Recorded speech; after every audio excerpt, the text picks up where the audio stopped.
Jabatan Alam Sekitar untuk menukar nama bunga terbesar di Malaysia, iaitu Rafflesia. Rafflesia ni nama diambil sepenuhnya nama Stamford Raffles, penjajah kita. Lawan Indonesia orang putih bantu, merdeka pun orang putih bantu. Marilah kita sama-sama ucapkan kepada orang putih, thank you sir. Halo, Sobat Bumi dan Flora, selamat datang di channel kita. Hari ini kita akan membahas sebuah ide yang sedang ramai diperbincangkan di Malaysia, usulan mengganti nama Rafflesia. Kenapa? Dan apa kata para ahli biologi tentang hal ini? Yuk kita selami bersama. Bayangkan bunga raksasa yang mekar di tengah hutan tropis dengan warna mencolok, ukuran besar, aroma khas yang tajam, itulah Rafflesia, salah satu bunga paling ikonik di Asia Tenggara. Namun kini, identitas bunga ini menjadi sorotan politik dan sejarah. Baru-baru ini, seorang anggota parlemen Malaysia, Wan Ahmad Faisal Wan Ahmad Kamal, mengusulkan agar nama Rafflesia diganti. Menurutnya, nama itu mengingatkan pada sosok kolonial Stamford Raffles dan dianggap tidak pantas lagi di era kemerdekaan. Usulan ini dimaksudkan sebagai simbol pelepasan dari warisan kolonial dan sebagai bentuk kebanggaan pada identitas nasional. Dalam debat di parlemen, Pak Wan menyinggung bahwa warna sejarah perlu dilihat di luar kerangka kolonial. Dan nama bunga ini bisa diganti menjadi nama lokal atau nama tokoh nasional. Namun, tidak semua setuju. Pakar biologi dan taksonomi memperingatkan bahwa mengganti nama bukanlah hal sederhana.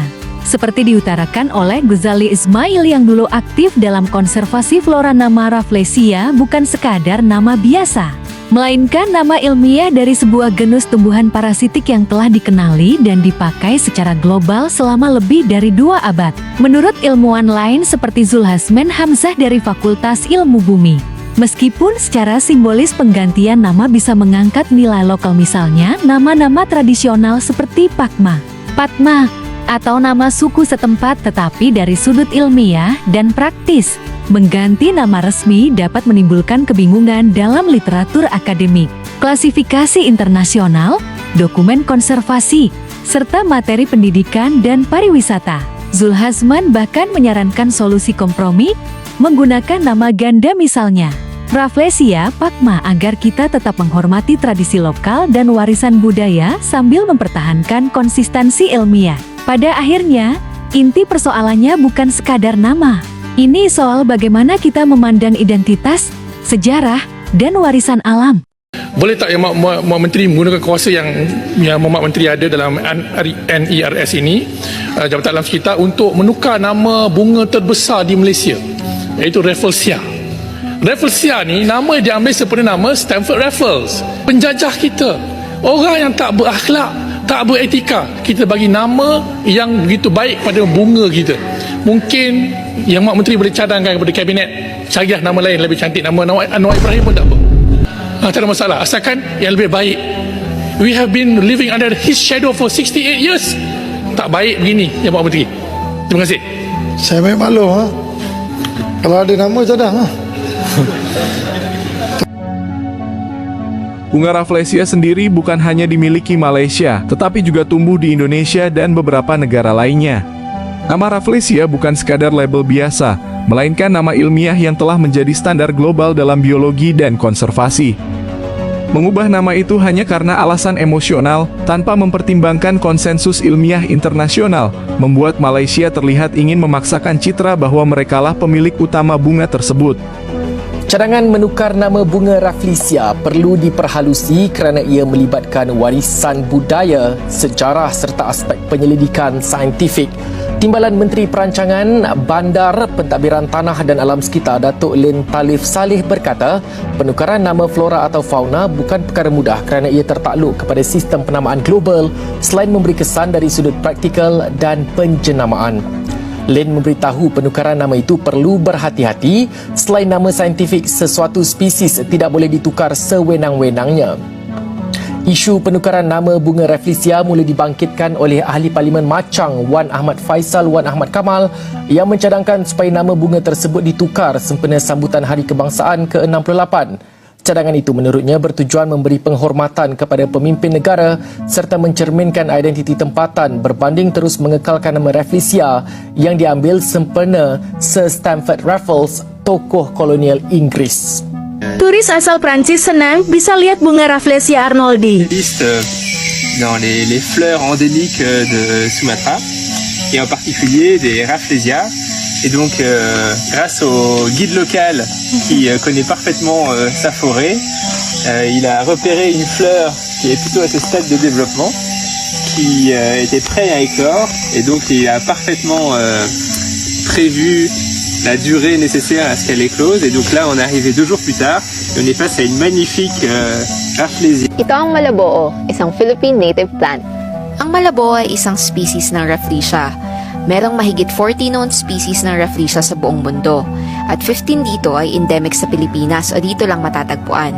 Kaya naman tinaguran itong Center of Rafflesia Diversity.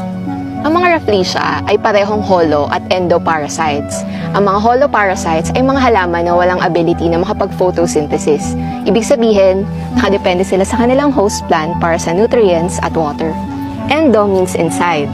Kaya ang mga endoparasite katulad ng Rafflesia, for the majority of their life ay nasa loob lang ng kanilang host plant, ang mga vines under the genus Tetrastigma. Tanging ang mga bulaklak lamang ng mga Rafflesia ang nakikita sa labas ng Tetrastigma vines. Gaya nito. Jom kenal Rafflesia Cantelyi. Ini Rafflesia yang kembang cantik dalam hari ketiga lepas dia kembang. Ini pula Rafflesia yang dah buruk hari yang ke-6. Bila Rafflesia ni berkembang, dia cuma mengambil masa 5 ke 7 hari sahaja sebelum dia lebam. Ini pula bahagian dalam Rafflesia, dia macam berbukit-bukit, berbonggol dan juga berbulu. Bunga yang belum kembang kita panggil kobis. Daripada saiz ni ambil masa 9 ke 10 bulan untuk mekar. Bunga Rafflesia ni asalnya dia tumbuh dekat akar Tetrastigma untuk dia membesar daripada anak benih dan jadi ke kobis 7 ke 8 tahun. Lama tak? Sebab itulah Rafflesia ni agak rare dan juga patut dihargai oleh kita semua sebab dia adalah bunga yang terbesar di dunia dan Malaysia antara negara yang ada banyak sangat Rafflesia dekat sini. Akan tetapi ada satu yang ironis, sikap Malaysia seakan ingin terlihat sebagai negara yang anti penjajah dan sangat menolak segala simbol kolonial. Namun pada kenyataannya, fakta berbicara sebaliknya. Malaysia justru dikenal sebagai negara yang memiliki keterikatan kuat dengan Inggris, baik dari sisi politik, pendidikan, sampai struktur pemerintahan. Bahkan banyak kebijakan dan penghormatan terhadap peninggalan Inggris masih dipertahankan hingga kini. Nasib baiklah orang-orang putih British, Australia, New Zealand bantu Malaysia waktu kita diserang oleh Indonesia sebab ganyang Malaysia tahun 1963 dulu. Bayangkan kalau orang-orang putih ni tak bantu. Na'udzubillah. Tahun 1965 pun bila Malaysia minta Australia letak tentera dia dekat Kalimantan pun mereka setuju. Bayangkan kalau orang-orang putih ni tak bantu kita. Inilah jasa-jasa bakti orang-orang putih pada orang-orang Melayu di tanah Melayu. Lawan komunis orang putih bantu. Lawan Indonesia orang putih bantu. Merdeka pun orang putih bantu. Marilah kita sama-sama ucapkan kepada orang putih, thank you sir, thank you so much. Okay, orang selalu kata sejarah ini ditulis orang yang menang. Saya tak bersetuju. Sejarah ini ditulis oleh orang yang menulis sejarah. Jadi kerana itu kita tak betul. Tak, bukan tak setuju. Kalau you tak menulis sejarah, you tak menulis sejarah. Jadi kerana itu kita wajib menulis sejarah yang kita punya perspektif. Jadi kerana itu ketika contoh terbaik sekali lah tadi katakan siapa nasionalis British sama ada dia Anglophile, hanya satu pertanyaan saja akan menyatakan apakah United Malay National. Siapakah dia pemimpin perjuang kemerdekaan United Malay National yang ditangkap, dipenjara atau dibuang negara oleh British? 0, 0, tak ada sesiapa. Mereka semuanya alat British. Jadi tak payah, tak perlu kita kaji tu. Tak ada siapa pun. Tak ada siapa. At least Sukarno ditangkap, dipenjara oleh Belanda. Lain-lain pun. United Malay National tak ada. Tidak ada sesiapa. Malah mereka menangkap perjuangan Civil War tu adalah parti UMNO ini. Dia ini bukannya berjuang untuk melawan British. Dia berjuang melawan orang yang melawan British. Itu dia perjuangan UMNO. Terima kasih. Malaysia ingin. Apakah dengan mengganti nama, kita bisa benar-benar bebas dari bayang kolonial? Atau justru kita kehilangan jembatan ilmiah yang telah dibangun komunitas sains dunia selama berabad-abad? Kalau menurutmu, apakah mengganti nama itu langkah bijak untuk menghormati sejarah dan identitas lokal? Atau kita tetap menjaga nama ilmiahnya demi ilmu dan konservasi? Tulis pendapatmu di kolom komentar ya. Kalau kamu suka video seperti ini mendalami flora, sejarah, dan isu lingkungan dengan objektif, jangan lupa tekan like, share, dan subscribe. Tekan lonceng, agar kamu nggak ketinggalan video-video berikutnya. Sampai jumpa di video selanjutnya.